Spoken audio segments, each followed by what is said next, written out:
நல்லா யம்மியாக ஒரு தேங்காய் பால் புலாவ் உதிரியாக பண்ணிடலாமா? வாங்க வீடியோக்குள்ளே போய் பார்க்கலாம். அதுக்கு ஒரு பாத்திரத்தில் 2 டேபிள் ஸ்பூன் ஆயில், அதுக்கப்புறம் 1 டேபிள் ஸ்பூன் கீ, கசகசா போட்டு ஹோல் ஸ்பைசஸ் வித் கேஷ்யூ போட்டுட்டு 2 பச்சை மிளகாய், ஒரு பல்லாரி வெங்காயம் நல்லா நீட்டாக கட் பண்ணி போட்டு கண்ணாடி பதம் வந்ததுக்கப்புறம் ஒரு கைப்பிடி ஃபுல்லாக கொத்தமல்லி, புதினா, கொஞ்சமாக ஜிஞ்சர் கார்லிக் பேஸ்ட் போட்டு வதக்கிக்கலாம்.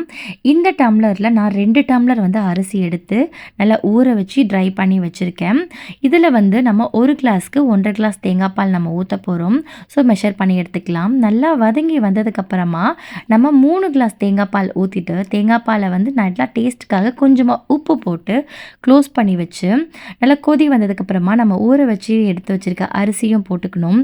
அரிசியும் தண்ணியும் நல்லா சம அளவு வந்ததுக்கப்புறமா நம்ம லிட்டு போட்டு முடிக்கலாம்.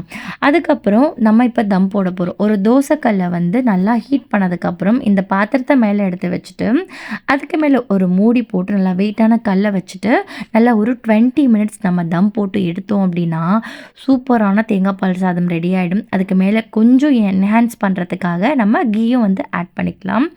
இப்போ நம்ம ஒரு 10 நிமிஷம் கழிச்சு எடுத்தோம் அப்படின்னா நல்லா உதிரியாக சாதம் நமக்கு ரெடி ஆகிடும். இது கூட நம்ம குக்கும்பர் சாலட் தான் பண்ண போகிறோம். அதுக்கு குக்கும்பரை நல்லா வாஷ் பண்ணி எடுத்துகிட்டு இந்த மாதிரி தின்னாக ஸ்லைஸ் பண்ணி ஒரு பாத்திரத்தில் நம்ம ஆட் பண்ணிக்கலாம். இது மாதிரி தின்னாக ஸ்லைஸ் பண்ணும்போது ரொம்பவே டேஸ்ட்டாக இருக்கும். அது கூடவே நல்லா அகெயின் தின்னாக ஸ்லைஸ் பண்ண வெங்காயத்தை நம்ம இதோட ஆட் பண்ணிக்கலாம். நல்லா திக்கு கர்டு, அது கூடவே கொஞ்சமாக நம்ம கரம் மசாலா, டேஸ்டிங்காக உப்பு, இதெல்லாமே போட்டு நல்லா ஜென்டலாக நம்ம மிக்ஸ் பண்ணி எடுத்துக்கலாம். மிக்ஸ் பண்ணி எடுத்ததுக்கப்புறம் கொஞ்சமாக ஆயில், அது கூட காஷ்மீரி மிளகாய்த்தூள் போட்டு ஹீட் பண்ணி இதோட ஆட் பண்ணி அகைன் இதை நல்லா மிக்ஸ் பண்ணி ஒரு பாத்திரத்தில் நம்ம ட்ரான்ஸ்ஃபர் பண்ணி எடுத்துக்கலாம். அவ்வளோதான், நம்மளுடைய சூப்பரான குக்கும்பர் சாலட்டும் நம்மளுக்கு இப்போ ரெடி ஆகிடுச்சு. இன்றைக்கான மெனு என்னென்னா குக்கும்பர் சாலட், சம்மந்தி, அது கூடவே பொட்டேட்டோ ஃப்ரை அண்ட் தென் தேங்காய் பால் சாதம். இந்த ரெசிபி நீங்களும் கண்டிப்பாக ட்ரை பண்ணி பார்த்துட்டு எப்படின்னு கீழே கமெண்ட்ல சொல்லுங்கள்.